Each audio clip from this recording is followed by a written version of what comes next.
Good morning, students. So, welcome here. I am again with you with a new and very interesting topic, students. So, this is our part 5. Part 1 to 4 we already discussed. Okay, class 11 physics, chapter 6, that is work, energy and power. This is unit 4, beta. So, in our previous parts we are discussing about work, dot products of two vectors, and we are also studying about the power, energy, and we are continuing with our energy, that is kinetic energy. Okay, in the previous part I am discussing about the formation of the formula of the kinetic energy, that is half mv square, and in today's part we are discussing work energy theorem, potential energy, and some numerical also based on this we are discussing. Okay, potential energy of a spring we also discussing. Okay, so this part is very enjoyable for you. So let's start, students. Bring your notebooks, pen, pencil, and scale you have to must with you. So let's start, students. That is work energy theorem. ठीक है, तो according to this principal क्या होता है work energy theorem? According to this principle, इस concept के according आप क्या कहेंगे? Work done by net force. ठीक है, work done by net force is in displacing. ठीक है, वर्क डन, ये प्रिंसिपल क्या कहता है? Work done by net force in displacing a body. ठीक है, क्या कह रही हूँ देखिए, ध्यान से सुनिए. Work done by net force मतलब कि जितना एक बॉडी को डिस्प्लेस करने में हम काम करते हैं, ठीक है, वो किसके इक्वल हो जाता है? Is equal to change in kinetic energy in body in of the body. ठीक है, आप साथ साथ उतारते रहिए नोट्स को. जो मैं आपको जस्ट एक ही बात बताना चाहती हूँ कि आप कहीं देखो, मटेरियल हर जगह अवेलेबल है, रिटन मटेरियल, नोट्स भी अवेलेबल हैं, बट आपके जो अपने हैंड रिटन नोट्स होते हैं ना बेटा, उनसे बेस्ट कुछ नहीं होता. ठीक है, आप हर जगह से पढ़ो, जहाँ से आपका मन करता है आप पढ़ाई करो, लेकिन नोट्स हमेशा अपने हाथों से बनाओ. ठीक है, अपनी लैंग्वेज में, अपने अकॉर्डिंग. आप क्या सोचते हो आपके अकॉर्डिंग ये क्या हो सकता है? जो आप खुद जो काम करोगे ना, उससे बेस्ट कुछ नहीं होता बेटा. ठीक है, तो बेसिकली अगर मैं आपको बताऊं, जब मैंने आपको कराया था एक्सप्रेशन फॉर काइनेटिक एनर्जी, तो वैसा ही कुछ कंसेप्ट है, थोड़ा सा चेंजिंग है. ठीक है, अब इसको हम थोड़ा सा 12th के लेवल पे मतलब डेरिवेटिव फॉर्म में करेंगे. ठीक है, 9th क्लास के हिसाब से नहीं करेंगे जैसे आपने 9th में किया था. क्लियर? तो देखिए क्या कह रहा है, work done by net force in displacing a body. ठीक है, मतलब एक बॉडी को, जैसे कि मान लो ये कोई बॉडी है, इस बॉडी को मैंने फोर्स लगाया और ये बॉडी यहाँ से यहाँ डिस्प्लेस हो गई. ठीक है, तो मैंने इस बॉडी पे यहाँ से यहाँ डिस्प्लेस करने में मैंने वर्क डन किया, क्योंकि फोर्स लगाया, डिस्प्लेसमेंट हुई, फोर्स इनटू डिस्प्लेसमेंट क्या हो जाएगा? वो. तो ये कह रहा है जितना वर्क डन हुआ है ना, वही क्या हो जाएगी? हमारी चेंज इन काइनेटिक एनर्जी हो जाएगी. सो जब ये बॉडी यहाँ थी तो इनिशियल काइनेटिक एनर्जी, यहाँ चली गई तो फाइनल काइनेटिक एनर्जी. तो ये जो चेंज हुआ है इसी को हम वर्क डन बोल सकते हैं. क्लियर आया? अब आपको समझ आया? सो लेट अस कंसीडर, हमने एक बॉडी को कंसीडर किया. लेट अस, हमने ग्राउंड लिया. ठीक है, हमने यहाँ पे एक बॉडी को कंसीडर किया. ठीक है, बॉडी का मास m है and u is the initial velocity of the body. यहाँ पे मैंने बॉडी पे F फोर्स अप्लाई करा. कुछ टाइम के बाद ये बॉडी यहाँ डिस्प्लेस हो गई, और जब ये डिस्प्लेस हुई तो इसने जो डिस्प्लेसमेंट इसके अंदर हुआ है, ठीक है, वो मैंने माना s. क्लियर? m मास की बॉडी है. ठीक है, क्लियर? सो जब भी हम किसी बॉडी पे फोर्स लगाते हैं, जब भी आप किसी बॉडी पे काम करते हैं, तो काइनेटिक एनर्जी क्या होती है बेटा? उसकी चेंज होती है, यानी कि इंक्रीज होती है. ठीक है, अगर आप सेम डायरेक्शन में फोर्स लगाओगे तो काइनेटिक एनर्जी इंक्रीज हो जाएगी, अपोजिट डायरेक्शन में फोर्स लगाओगे तो काइनेटिक एनर्जी डिक्रीज हो जाएगी. ठीक है, सो आप बेसिकली क्या कह सकते हो कि work and kinetic energy are equivalent quantities. ठीक है, दैट इज आप यहाँ से क्या कह सकते हो, work and kinetic energy are equivalent quantities, यानी कि एक तरीके से ये दोनों एक ही बात है. ठीक है, ओके. ठीक है, चलिए अब इसको प्रूव करते हैं. प्रूफ. क्लियर? इसको प्रूव करते हैं. ठीक है, 1D के अंदर. किसमें प्रूव करेंगे? 1D में प्रूव करेंगे. सो वी नो हमें क्या पता है? बॉडी हमने अभी कंसिडर करी है, ठीक है, ये इसकी फाइनल वेलोसिटी हो जाएगी। वी नो, ठीक है, kinetic energy of a body. Kinetic energy क्या होता है, जिसका मास m हो और v क्या हो, वेलोसिटी हो, तो क्या हो जाएगी हाफ mv स्क्वायर। इस इक्वेशन को हम ऑलरेडी जानते हैं, तब हम क्या करेंगे, the time rate of change of kinetic energy, ठीक है। Now time rate of kinetic energy, ठीक है। अगर आप इसको टाइम के हिसाब से चेंज करते हैं तो क्या हो जाएगा, तो आप इसको क्या लिखोगे, dk बाई dt, ठीक है, और d by dt of time के रिस्पेक्ट में हमने क्या कर दिया, ड्राइव कर दिया ना, दोनों तरफ डेरिवेशन कर दिया, हाफ mv स्क्वायर, ठीक है। सो dk बाई dt तो यूं का यूं रहेगा, हाफ और m ये क्या है कांस्टेंट, तो d by dt of v square, ठीक है। इसका हम डेरिवेटिव करेंगे and we know the formula of derivation. अगर आपको d by d x of किसी का भी डेरिवेशन करना होता है तो क्या होता है, nxn-1, ठीक है। ये डेरिवेशन का आपका फॉर्मूला होता है जो अपने मैथ्स में अच्छे से किया हुआ है। तो ये हो जाएगा हाफ m, तो देखिए v 2 पावर आगे आ जाएगी, है ना, 2v, ठीक है, और n-1 तो 2-1 इन 2 में जब v का करेंगे तो क्या हो जाएगा, dv बाई dt, ठीक है। इसमें dx बाई dx का भी होता है, लेकिन ये 1 होता है ना, इसलिए नहीं लिखते हम इसको, ठीक है। तो क्या हो जाएगा हाफ m 2v, v की पावर 1 हो जाएगी, इसको लिखो या ना लिखो एक ही बात है, ठीक है, इनटू में dv बाय dt, ठीक है। ये क्या है, dk अपॉन dt। इतना क्लियर हो गया आपको, ठीक है। अच्छा, अब आप मुझे बताइए 2 से 2 तो क्या हो जाएगा, कैंसिल आउट हो जाएगा, और dv बाई dt क्या होता है, change in velocity upon change in time. तो you know that change in velocity upon change in time क्या होता है, एक्सेलरेशन होता है, ठीक है। Change in velocity with respect to time क्या होता है बेटा, एक्सेलरेशन होता है। तो ये क्या हो जाएगा, m-a-v, क्या आ जाएगा आपके पास, m-a-v, ओके। चलिए इसको करते हैं,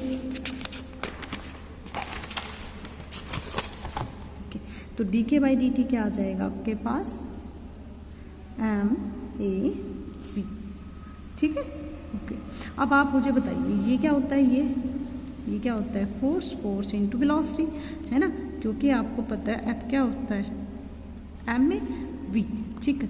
v को आप क्या लिख सकते हो, change in displacement upon time, ठीक है, क्योंकि आपको पता है वेलोसिटी क्या होती है, चेंज इन डिस्प्लेसमेंट अपॉन टाइम, ठीक है। क्लियर, इतना समझ आ गया आपको, ठीक है। अब देखिए अब क्या हो जाएगा बेटा, ये dk बाय dt, यानी कि यहाँ से अगर आप इस कंसेप्ट को कट कर दोगे तो dk is equal to f into dx, ठीक है। अब देखिए ये आपका वर्क की तरह आ गया है ना। अब हम क्या करेंगे, integration both side by taking integration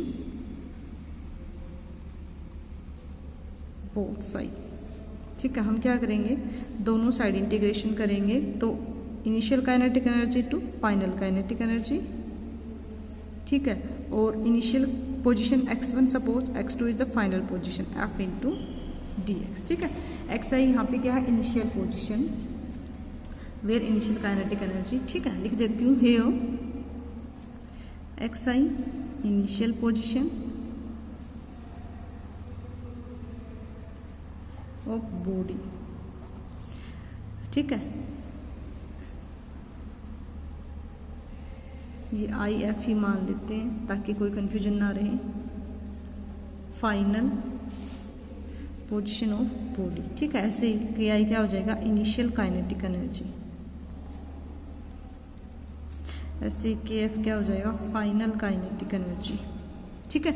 ये सारी चीजें आपको पता होना चाहिए, ओके। नाउ देखिए बेटा, अब हम इसको सोल्व करते हैं। तो जब आप इस पार्ट को सोल्व करोगे तो f इंटू डी एक्स क्या होता है, वर्क होता है, ठीक है। तो ये क्या आ जाएगा, वर्क डन, ठीक है। कहाँ से कहाँ तक, xi टू x f, ठीक है। वर्क डन निकाल दिया हमने टोटल, क्लियर। और इसको सोल्व करेंगे तो क्या आ जाएगा, इसको सोल्व करेंगे तो इसके लिए आ जाएगा k, और कंडीशन क्या है, KI KF, ठीक है, इज इक्वल टू, पूरे को सोल्व करेंगे तो वर्क में कन्वर्ट हो जाएगा। तो इसको आप कैसे लिख सकते हो, KF minus KI is equal to work done. तो देखिए change in kinetic energy is equal to क्या आ गया, वर्क डन, ठीक है, क्लियर। तो यही क्या है आपकी वर्क एनर्जी थ्योरम, किसके लिए, वेरिएबल फोर्स के लिए। So this is this is work energy theorem for variable force. जब फोर्स आपका कंटिन्यू क्या हो जाएगा, चेंज हो रहा होगा, तो ये क्या है आपकी वर्क एनर्जी थ्योरम है। ठीक है, समझ आ गया बेटा आपको इतना क्लियर? ठीक है बेटा, चलिए ठीक है, चलो ओके। अब देखिए बेटा, अब इस पे बेस्ड हम एक न्यूमेरिकल कर लेते हैं। चलिए ओके, क्वेश्चन कर लेते हैं इस पे बेस्ड हम। क्वेश्चन क्या कह रहा है, find the average frictional force needed to stop a car. Find average frictional force need to stop a car weighing 50 kg, okay, in distance of 25 meter if initial speed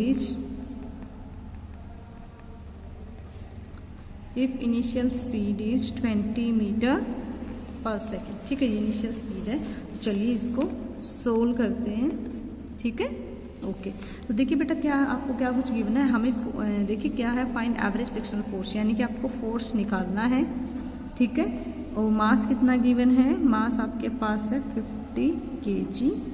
ठीक है, और displacement कितना given है, distance आपका given है, distance यानी कि S आपके पास गिवन है 25 metre.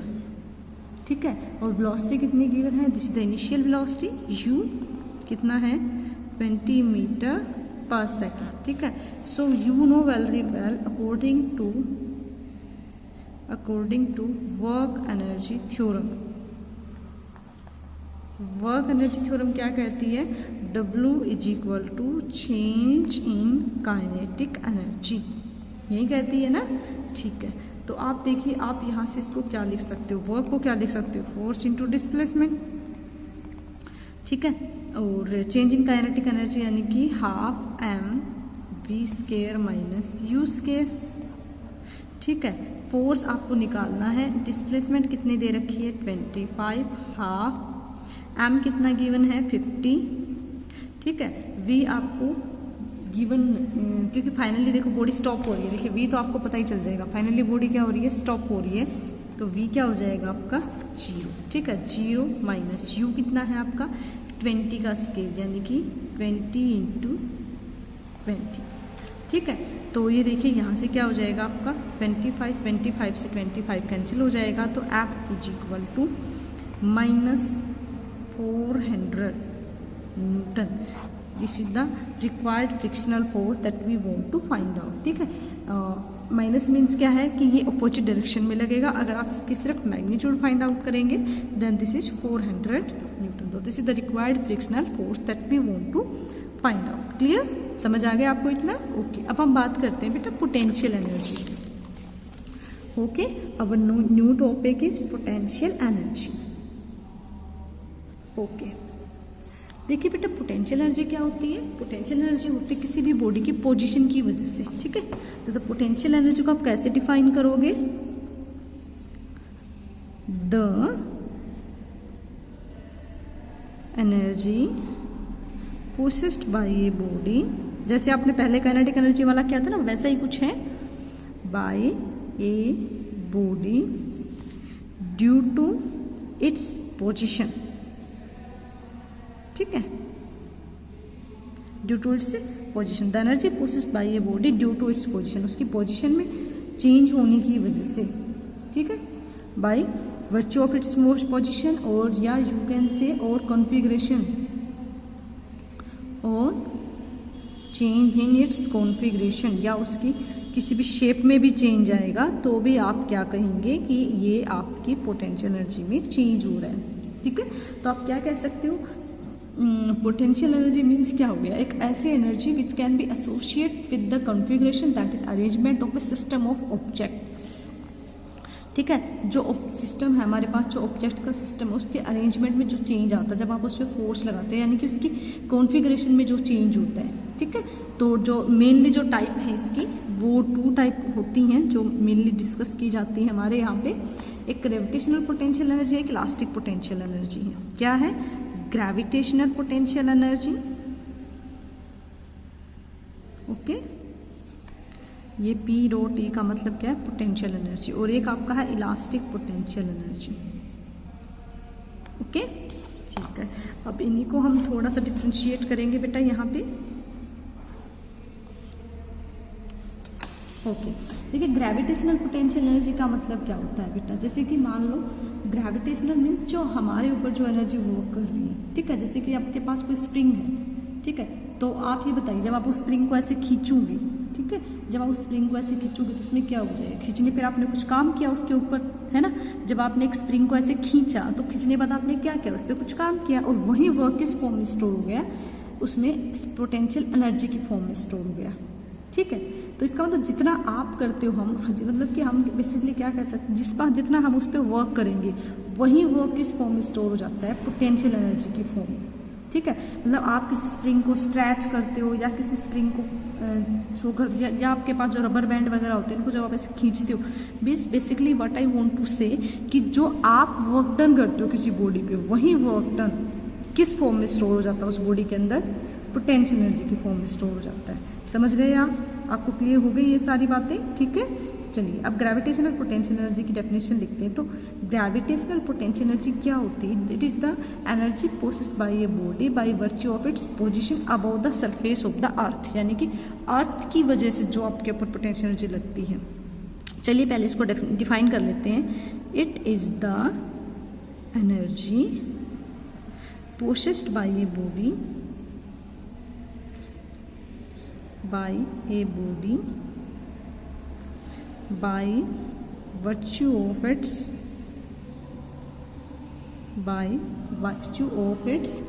position above the surface of the earth.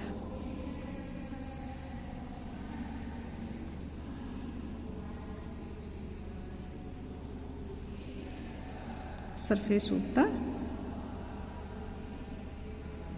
अर्थ, ठीक है। मीन्स कि अर्थ की वजह से जो आपकी जो एनर्जी होगी, समझ आ रहा है आपको? क्लियरेंस आ रही है दोनों में? अभी मैं आपको पोटेंशियल एनर्जी भी बता देती हूँ ताकि दोनों में आपको अच्छे से क्लियरेंस आ जाए, ठीक है। इलास्टिक पोटेंशियल एनर्जी क्या होती है? देखिए इलास्टिक पोटेंशियल एनर्जी की आप बात करेंगे तो आप बेसिकली इसमें क्या कहोगे? इलास्टिक पोटेंशियल एनर्जी होती है बेटा किसी भी इलास्टिसिटी मटेरियल की वजह से, ठीक है, ठीक है। मतलब जैसे स्प्रिंग वगैरह में जो होती है ना, स्प्रिंग में होती है, वो कौन सी एनर्जी होती है? आपकी इलास्टिक पोटेंशियल एनर्जी होती है ना। मीन्स कि जैसे इलास्टिक मटेरियल आप समझते हो ना, जिसको आप खींचोगे तो वो दोबारा से अपनी शेप को रिगेन कर लेगा, ठीक है। बेसिकली ये किस में होती है? स्प्रिंग वगैरह के केस में होती है बेटा। स्प्रिंग आप लोगों ने देखा होगा, स्प्रिंग जिसको आप ऐसे आराम से इजीली खींच भी सकते हो, दोबारा अपनी पोजीशन को रिगेन कर लेता है, ठीक है। तो elastic potential energy of A spring की अगर हम बात करें तो आप कैसे डिफाइन करोगे? It is the energy, it is the energy, किसी भी इलास्टिक मटेरियल की बात होती है बेटा यहाँ पे, जिसको आप जो खींचो तो शेप दोबारा रिगेन, जैसे आप रबर बैंड जो बालों में डालती हैं गर्ल्स, वो भी एक तरीके की इलास्टिक पोटेंशियल एनर्जी होती है, ठीक है। Is the energy associate with state of compression, ठीक है, यानी कि उसको आप दबाओ या उसको खींचो, स्टेट ऑफ कंप्रेशन और एक्सपेंशन ऑफ इलास्टिक स्प्रिंग।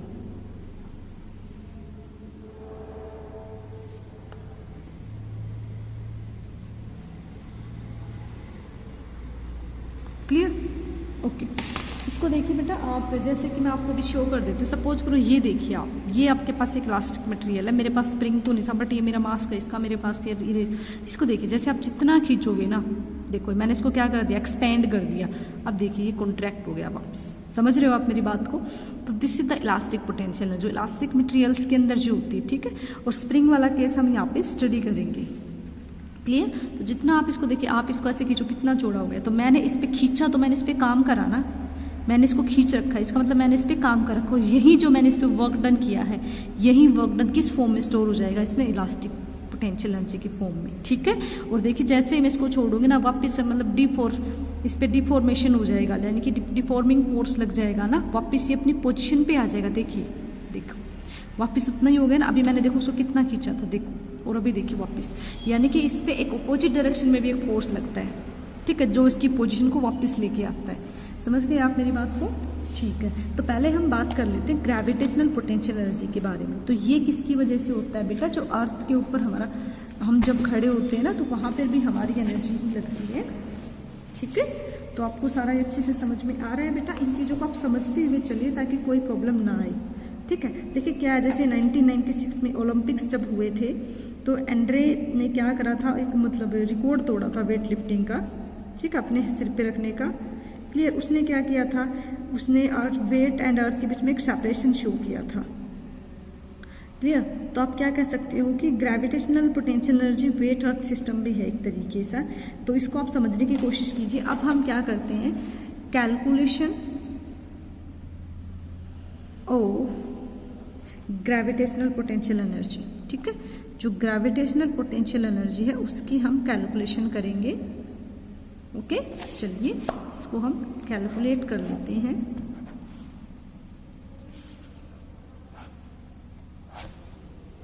ठीक है, पहले इसको करेंगे, उसके बाद हम नेक्स्ट सीखेंगे। तो देखिए अर्थ की सरफेस की बात हो रही है, तो suppose this is the surface of the earth, ये हमारा ग्राउंड है, क्लियर। और हमने क्या किया, एक बॉडी यहाँ रखी थी, थोड़ी देर में हम उस बॉडी को एक हाइट पे लेके चले गए, ठीक है।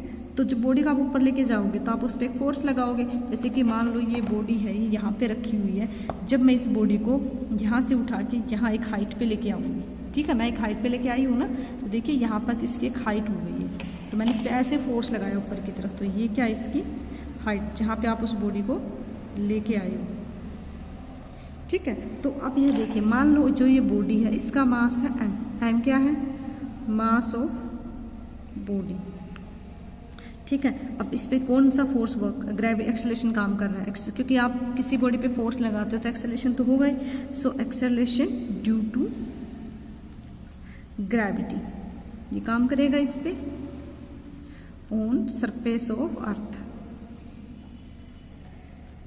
ठीक है। और h क्या है, हाइट, h क्या है, हाइट है, ठीक है। Through which body is raised, through which जितनी बॉडी को हमने ऊपर उठाया है, ओके, ठीक है। अब इसको हम कैलकुलेट करेंगे। देखिए यहाँ पे क्योंकि जब आपने एक बॉडी को ऊपर उठाया तो हाइट कुछ ज़्यादा नहीं है, ठीक है, तो फोर्स जो इस पे होगा ग्रेविटेशनल अट्रैक्शन, तो इस पर क्या करेंगे, जब आप इसको ऊपर उठा रहे हो तो यहाँ पे फोर्स भी काम कर रहे हो ना आप, यहाँ पे फोर्स भी हमारा काम कर रहा है, ठीक है। इसको हम इसको साइड में यहीं सोल्व कर देती हूँ मैं, ठीक है। तो कितना फोर्स वर्क करेगा बेटा इसके ऊपर, m इंटू जी, ये इतना फोर्स काम करेगा इसके ऊपर, ठीक है, जो कि बॉडी डिस्प्लेस हुई है अपने पाथ से। देखिए चाहे वर्टिकल डिस्प्लेसमेंट हो चाहे हॉरिजॉन्टल, अगर वो डिस्प्लेसमेंट हो रहा है तो मतलब वर्क डन हो रहा है। आप किसी चीज़ को उठा के यहाँ से कहीं और रख रहे हो, चाहे ऊपर की तरफ लेके आ रहा हो, आप उस पर काम तो कर रहे हो ना, तो यहाँ पे वर्क डन भी हुआ है। तो फोर्स इंटू डिस्प्लेसमेंट, डिस्प्लेसमेंट क्या है यहाँ पे h, फोर्स की वैल्यू क्या है mgh, तो दिस इज द वर्क, और you can say this is the elastic potential energy, sorry gravitational potential energy. तो ये किसका फॉर्मूला निकला है आपके पास, ग्रेविटेशनल पोटेंशियल एनर्जी का, ठीक है। तो देखिए हमेशा एक चीज़ों का ध्यान रखिए, जब भी आप ऊपर की तरफ जाते हो, अगर आप अप डायरेक्शन लेते हो तो उसको आपको लेना है पॉजिटिव, ठीक है। अप डायरेक्शन को हमेशा आपको क्या लेना है, पॉजिटिव, क्लियर। तो अब बॉडी को आप देखिए नीचे से ऊपर की तरफ लेके गए थे ना, तो इसलिए यहाँ पे क्या आ जाएगा, पॉजिटिव सिंबल आ जाएगा। लेकिन अगर आप डाउन डायरेक्शन में नीचे की तरफ लेके जाओगे तो आपको क्या लेना है, नेगेटिव वर्क डन लेना पड़ेगा, ठीक है। तो अगर आप work done by gravitational force, ठीक है। अब जब देखिए ऊपर की तरफ आप लेके जा रहे हो तो आपने काम किया ना, जब आप ऊपर की तरफ, जैसे देखो कि कोई भी बॉडी है नीचे से ऊपर की तरफ आ रही है, तो मैंने इस पे काम करा, ठीक है, मैंने काम किया, तो वर्क डन क्या हो जाएगा, बाय अप्लाइड फोर्स। ये क्या है, work done by applied force, work done by applied force, ये हमने उस पर फोर्स काम लगाया तो वर्क डन हुआ। नेगेटिव का मतलब होता है W is equal to -GH, ठीक है। यानी कि देखिए किसी भी बॉडी को नीचे ले जाने के लिए आपको कोई फोर्स नहीं लगाना पड़ता, अगर आप खुद को नीचे लेके जा रहे हो तो कोई फोर्स नहीं लगाना आपको, ठीक है। तो ये हो जाएगा work done by the gravitational force, ठीक है, क्लियर। तो ग्रेविटेशनल फोर्स अब आपको क्लियर हो गया। तो this is also the potential energy, this is gravitational potential energy. किसका फॉर्मूला आपका ये ग्रेविटेशनल पोटेंशियल एनर्जी का फॉर्मूला है mgh। ठीक है, h क्या होती है आपकी वेरिएबल क्वांटिटी है। ठीक है, ये चेंज हो सकती है, जैसे अब ये h इतनी थी, आप इतना भी बॉडी को लेके जा सकते हो, इतना भी लेके जा सकते हो, तो it is a variable quantity. ठीक है, according to height it can change, vary हो सकता है। क्लियर ये ठीक है, आपको ये बातें समझ में आ रही हैं आपको। ठीक है, तो वर्क डन हमेशा आपको ध्यान रखना है। अगर आप ऊपर की तरफ लेके जाओगे तो पॉजिटिव, यानी कि फोर्स के द्वारा वो काम किया गया है, नीचे लेके जाओगे तो नेगेटिव। ठीक है, तो अब एक बात और मैं आपको बता देती हूँ कि जो ग्रेविटेशनल पोटेंशियल एनर्जी है किसी भी हाइट h पे, ठीक है, वो अपने आप को वहाँ पे क्या करती है, मैनिफेस्ट करती है as kinetic energy on reaching the ground. ठीक है, अब कुछ पॉइंट्स हैं जो हम पोटेंशियल एनर्जी के बारे में क्लियर कर लेते हैं। ठीक है, सम पॉइंट्स रिगार्डिंग, कुछ इंपॉर्टेंट पॉइंट्स हैं रिगार्डिंग पोटेंशियल एनर्जी। ठीक है, उनको आप क्लियर कर लीजिए। अच्छा, potential energy defined only for conservative force. ध्यान रखिए, it is defined only for conservative force. इन बातों को आप ध्यान रखेंगे। कंजर्वेटिव फोर्स का मतलब क्या है कि यहाँ पे जो भी बॉडी है, चाहे किधर भी जाए, चाहे ऊपर चाहे नीचे, वो सिर्फ इनिशियल और फाइनल पॉइंट्स पे डिपेंड करेगी फॉर कंजर्वेटिव फोर्स। ठीक है, that is the position, it does not exist for not conservative force. ठीक है, यानी कि जब भी आप मूव करते हो अप एंड डाउन, तो हमेशा आपको ध्यान रखना कि जो आपकी पोटेंशियल एनर्जी होगी वो सिर्फ इनिशियल और फाइनल कंडीशन पे डिपेंड करेगी। क्लियर। तो पोटेंशियल जो भी उसके अंदर स्टोर होगी वो हमेशा किस पे डिपेंड करेगी, उसकी फाइनल कंडीशंस पे या इनिशियल कंडीशंस पे। ठीक है, कंजर्वेटिव फोर्स का मतलब क्या हो गया कि बॉडी की जो इनिशियल और फाइनल कंडीशन है सिर्फ उन्हीं पे डिपेंड करेगी इसकी energy. Potential depend on frame. Okay, so it is depend on frame of reference. तो ये पॉजिटिव भी हो सकती है और नेगेटिव भी हो सकती है। बाय कन्वेंशन पोटेंशियल एनर्जी को हम नेगेटिव कब बोलेंगे, जब रेफरेंस पॉइंट से हम गिवन पॉइंट पे आते हैं। जैसे कि मैंने आपको कोई कंडीशन दी और मैंने बोला आप बॉडी को यहाँ लेके आइए। ठीक है, तो ओरिजिनल रेफरेंस पॉइंट मतलब ओरिजिन से आप जब गिवन पॉइंट पे जाते हो तो आप कहोगे नेगेटिव वर्क डन। ठीक है, और कोई भी बॉडी है अगर वो मोशन में है या मोशन में ना हो तब भी उसके पास पोटेंशियल एनर्जी हो सकती है। मतलब ऐसा कोई जरूरी नहीं है कि अगर बॉडी मोशन में है तो उसके पास बिल्कुल भी पोटेंशियल एनर्जी नहीं है। It may be possible. Positive work done कब होगा, जब आप गिवन पोजीशन से रेफरेंस पोजीशन पे आते हो। ठीक है, जब आप गिवन पोजीशन से रेफरेंस पोजीशन पे आते हो तब आप क्या कहोगे, तब आप कहोगे this is the positive work done. ठीक है, कुछ छोटे छोटे पॉइंट्स थे ये बेटा आपको ध्यान रखने हैं। नेक्स्ट पार्ट में हम डिस्कस करेंगे potential energy of A spring. ठीक है, स्प्रिंग के बारे में पढ़ेंगे, उसकी पोटेंशियल एनर्जी को अच्छे से डिस्कस करेंगे। ठीक है, काफ़ी इंटरेस्टिंग है नेक्स्ट जो हमारा पार्ट है। तो होप आपको इतना सारा अच्छे से समझ आ गया है। Thank you so much student, have a nice day, take care.